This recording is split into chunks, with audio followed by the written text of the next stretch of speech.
Mga kababayan, hindi pangkaraniwan ang simpleng pamumuhay ng politiko. Hindi talaga pangkaraniwan sa mata ng publiko ang mababa o payak na pamumuhay ng isang politiko. Tulad po ni na Kabataan Representative Attorney Reneco at Gabriela Representative Sara Ilago at ni Congressman Antonio Tino ng Alliance of Concerned Teachers. Sa halip pong maging normal, ang ganitong kababaang loob ay nagiging kakaiba at minsan pa nga'y kaya na hinala sa paningin ng iilan.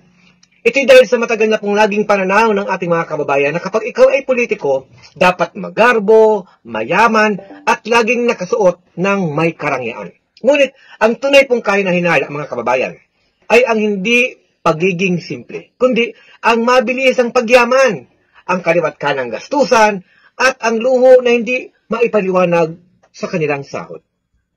Sa isang lipunang sanay ang mga mamamayan sa politikong magastos at mapagpanggap, ang mga nananatiling simple at tapat ay nagiging pambihira. Pero sila rin ang nagpapaalala kung ano ang dapat na tunay na lingkod bayan.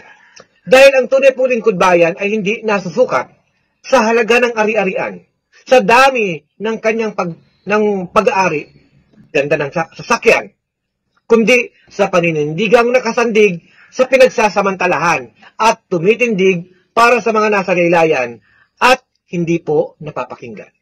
Yan po ang tunay na lingkod bayan.